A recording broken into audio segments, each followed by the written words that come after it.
Union বাজেটৰ শেজাবই কেবেঙৈ কগনাৰ খা এলপি জিতেন্দ্ৰ চৌধুৰী বুবাগ্ৰাখৰ আগলিয় কথমং পান্দা সংসামংনি বিশেংতৈ অশাল এলপি জিতেন্দ্র চৌধুরীনো কারিব ফাই মানজাখা জুজাজদা তাংকরা আদংরক উত্তর পূর্বাঞ্চল অষ্টলক্ষী এই ত্রিপুরা রাজ্যের মাননীয় মুখ্যমন্ত্রী এখান থেকে যে সমস্ত ছাপ্পা এমপিরা দিল্লিতে গেছেন,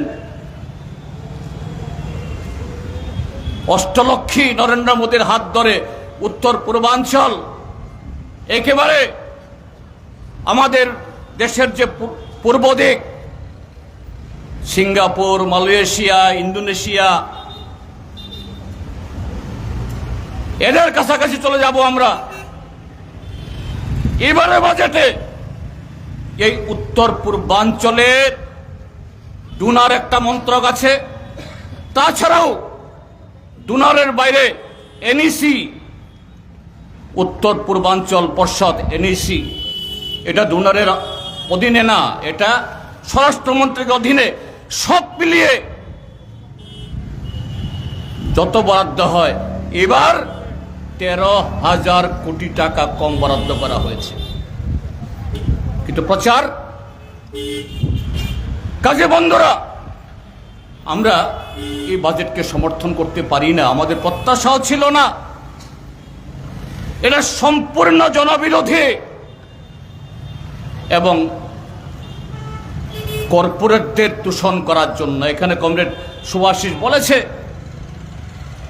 life Insurance Corporation of India সারা পৃথিবীর সবচেয়ে বড় ইন্স্যুরেন্স কোম্পানি। একেবারে গরিব মানুষ, রিক্সাওয়ালা, ঠেলাওয়ালা থেকে শুরু করে কেন্দ্রীয় বা রাজ্য সরকারের ক্লাস 1 অফিসাররাও এলআইসির তে বিমা করান। কেননা এটা আমাদের দেশীয় এবং এই এলআইসিতে লক্ষ লক্ষ আমাদের দেশের মানুষ, আমাদের ভাই বোনেরা কর্মরত, শুধু সরকারি কর্মচারী হিসাবে না, কর্পোরেশনের কর্মচারী হিসাবে না, এজেন্ট হিসাবেও লক্ষ লক্ষ ভারতীয় পরিবার এলআইসির এজেন্ট হিসাবে তারা সংসার ভরণ পোষণ হয়। এর আগে আরো নানা কর্পোরেশন আছে, বিমা আছে, এগুলিতে সব চলে গেছে। কোনোটা 40%, কোনোটা 50%, কোনোটা আরো বেশি। এখন এই এলআইসিতেও বিদেশি বিনিয়োগ ডাইরেক্ট, এই কি জানি বলে এটাকে, মানে বিদেশি বিনিয়োগ করার সুযোগ করে দিয়েছে। তার মানেটা কি? FDI, foreign direct investment. তার অর্থ হলো আমাদের দেশের ছেলে মেয়েরা নতুন করে চাকরি পাবে না, এজেন্টরা সুযোগ পাবে না। এলআইসি শুধু জীবন বীমা করিয়ে পরিবারদেরকে সে সুযোগ দেয় না। এই এলআইসি তার যে গচ্ছিত অর্থ জনগণের, এই টাকা সরকারের বিভিন্ন কর্পোরেশনকে ঋণ দেয়,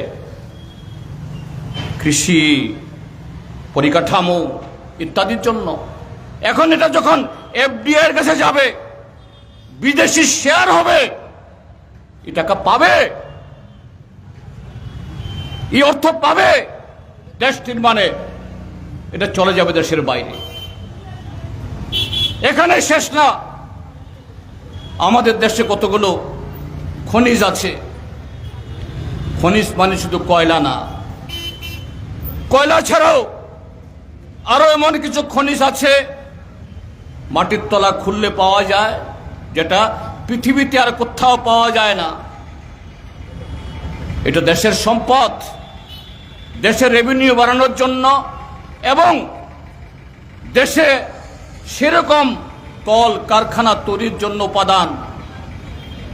অতীতে কখনো এই খনিজগুলোতে বিদেশি কোম্পানিকে সেখানে বিনিয়োগ করতে দেওয়া হয় না।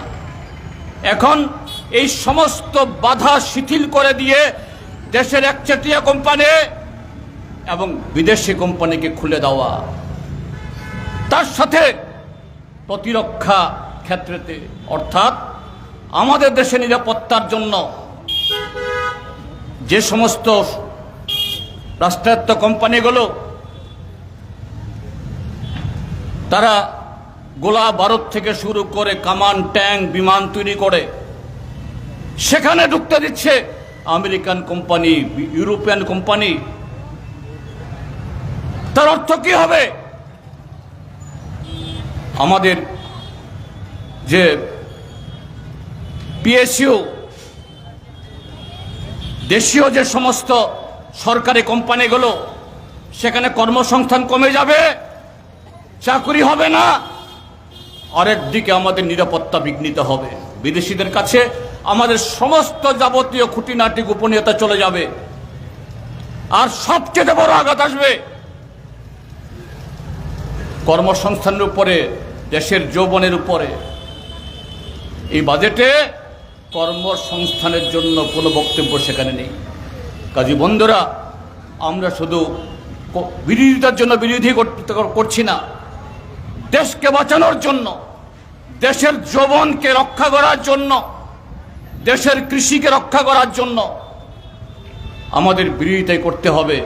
কাজেই তাৎক্ষণিকভাবে আজকে প্রোগ্রাম হলো।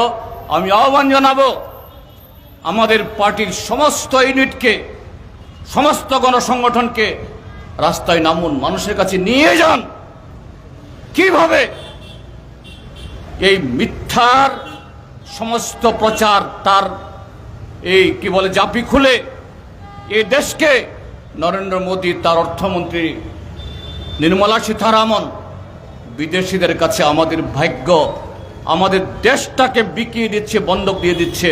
তার বিরুদ্ধে এর বিরোধিতা মানে শুধু বিরোধিতা না, এটা একটা দেশপ্রেমিক দায়িত্ব। সেই দেশপ্রেমিক দায়িত্ব সবাই রক্ষা করুন।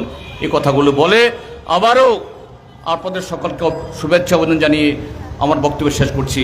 ইনকলাব জিন্দাবাদ। আপনারা আমাদের দেশের অন্নদাতা কৃষকদের সে ঐতিহাসিক বছর ব্যাপী সে আন্দোলনের কথা জানেন। 750 কৃষক আত্মবলিদান দিয়ে নরেন্দ্র মোদী সরকারকে নাকে খত দিতে বাধ্য করিয়ে 3টা কালো আইন প্রত্যাহার করতে বাধ্য করিয়েছেন। সে কালো আইন প্রত্যাহার সময়েতে কৃষকদেরকে 14টি প্রতিশ্রুতি দেওয়া হয়েছিল। সংযুক্ত কিষাণ মোর্চা বা সম্মিলিত কৃষকদের তাদের দাবি অনুসারে মিনিমাম সাপোর্ট প্রাইস, ঋণ মুকুব সহ 750 যে কৃষক এই আন্দোলনে আত্মবলিদান দিল, তাদের ক্ষতিপূরণ, তাদের স্বীকৃতি এবং এই কৃষকের উপরে গাড়ি চালিয়ে যে মন্ত্রী এবং তার পুত্র জঘন্য অপরাধ করল, তাকে আইনের আওতায় আনা হবে, তাকে শাস্তি দেওয়া হবে। আজকে প্রায় 2-2.5 বছর চলে গেল। সেই 14টি প্রতিশ্রুতি লিখিতভাবে ভারত সরকারের আধিকারিক তার সিল ছাপ্পর মেরে দিয়েছে। আজ পর্যন্ত এটাকে যে মেলে ধরা হয়নি। আর সেই প্রতিশ্রুতি যদি পালিত হয়, তার প্রতিফলন হবে বাজেটে। সেখানে মিনিমাম সাপোর্ট প্রাইস, সার ঔষধে ভর্তুকি, আরো নানাভাবে এই বাজেটে এই অন্নদাতাদের জন্য কিছু নেই। সে বরাদ্দ কমিয়ে দেওয়া হয়েছে। শিক্ষা, স্বাস্থ্য সমস্ত ক্ষেত্রেতে গত পরশুদিন কি তার আগের দিন রাজ্যসভাতে মাননীয়া জয়া বাধরে, সমাজবাদী পার্টি রাজ্যসভার এমপি উত্তরপ্রদেশ থেকে, তিনি একটা হৃদয় বিদারক বক্তব্য বা আবেদন রেখেছেন। দেশের মাননীয় উপরাষ্ট্রপতি তথা রাজ্যসভার চেয়ারম্যান কাছ থেকে, স্যার হয়তো আমার অপরাধ হচ্ছে, আপনাকে আমি করজোরে আবেদন করছি, আমি বলতে বাধ্য হচ্ছি যে এই দেশের 65 ঊর্ধ্ব যারা বৃদ্ধ বৃদ্ধা তাদেরকে আত্মহত্যা করতে অনুমতি দিন, বা এদেরকে সবার করুন। বলছেন কেন আপনি কথা বলছেন? এই বাজেটে দেশের এই বৃদ্ধ বৃদ্ধাদের জন্য তাদের চিকিৎসা, তাদের বাসস্থান, তাদের নিরাপত্তা কিছুই নেই। এটা যেমন অবসরপ্রাপ্ত শিক্ষক কর্মচারী তাদের ক্ষেত্রে ঠিক তেমনি এই দেশের কৃষক, ক্ষেত মজুর, দিনমজুর, শ্রমিক যাদের রক্ত ঘামে এদেশে রাস্তা নির্মাণ হয়, এদেশের ইমারত তৈরি হয়, অর্থনীতি তৈরি হয়, এই বাজেটে এই বৃদ্ধ বৃদ্ধাদের জন্য, প্রবীণদের জন্য কিছু নেই। এ হলো বাজেট। কোন রাজ্যের বা লোকসভা নির্বাচন আসলে আমরা দেখি আরএসএস, বিজেপি বা তাদের শরিক দলগুলো জনজাতি মেলা, দলিত মেলা, নারী মেলা, শিশু মেলা, কত ধরনের মেলা করে শিশুদের জন্য, বাচ্চাদের জন্য। সেই ক্ষেত্রেতেও কি ধরনের বিচারিতা! গেল বছর আমাদের দেশের দলিত অর্থাৎ শিডিউল কাস্ট যারা জনসংখ্যার 15%, তপশিলি উপজাতি তথা শিডিউল ট্রাইব তাদের জনসংখ্যা 2011 সেন্সাস অনুযায়ী 7.5%। নরেন্দ্র মোদীর সরকার বা তাদের আরএসএস, বিজেপি ফলাও করে বলে তাদের জনসংখ্যার অনুপাতে অর্থাৎ বাজেটের এসসিদের জন্য, দলিতদের জন্য 15% আর এসটিদের জন্য 7.5%। যদিও দেশের জনসংখ্যা 2011 সেন্সাস অনুযায়ী প্রায় 8.6%। সেভাবে বরাদ্দ করা হয়, কিন্তু বাস্তবে কি? এবার 2025-26 সালের যে বাজেট প্রস্তাব করা হয়েছে 15% দলিতদের জন্য, মাত্র 3.6%। 8.6% আদিবাসী তথা শিডিউল ট্রাইবের জন্য, মাত্র 2.4%।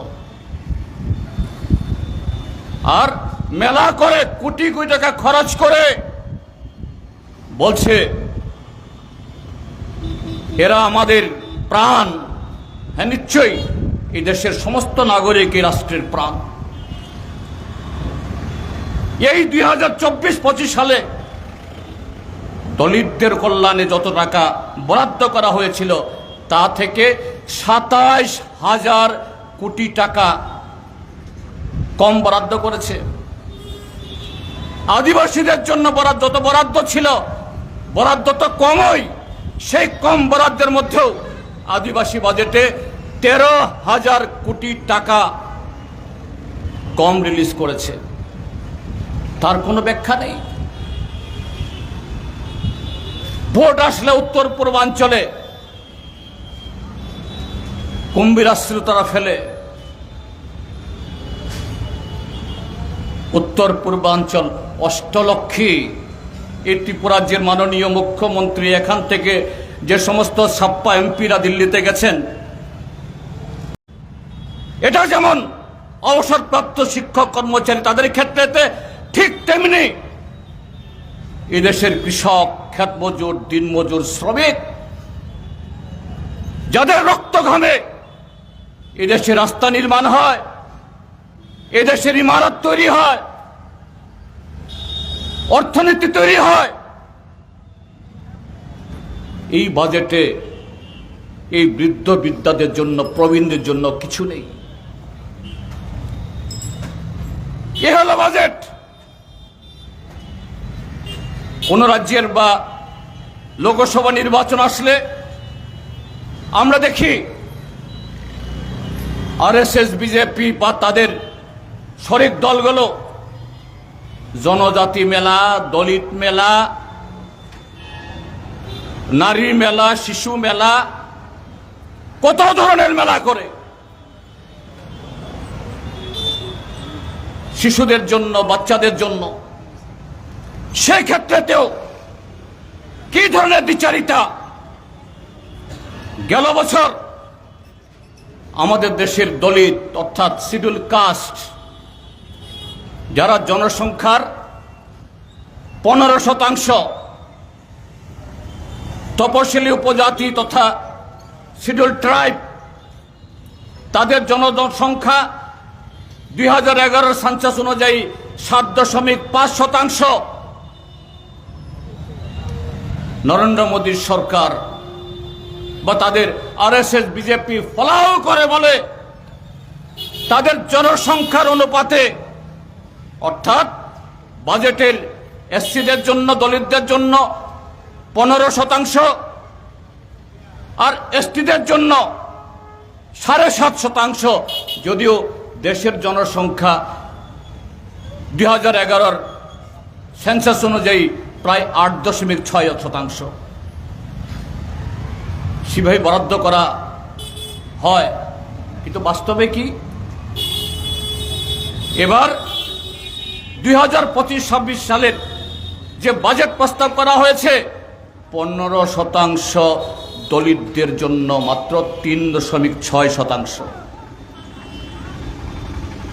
8.6% আদিবাসী তথা শিডিউল ট্রাইবের জন্য, মাত্র 2.4%। আর মেলা করে কোটি কোটি টাকা খরচ করে বলছে এরা আমাদের প্রাণ। হ্যাঁ, নিশ্চয়ই এই দেশের সমস্ত নাগরিক এই রাষ্ট্রের প্রাণ।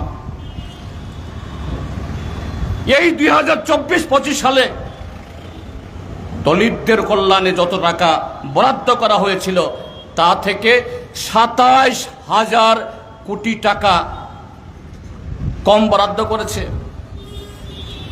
আদিবাসীদের জন্য বরাদ্দ ছিল, বরাদ্দ তো কমই।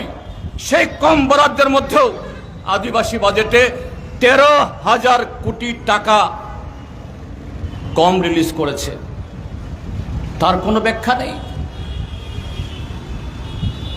ভোট আসলে উত্তর পূর্বাঞ্চলে কুম্ভীরাশ্রিত তারা ফেলে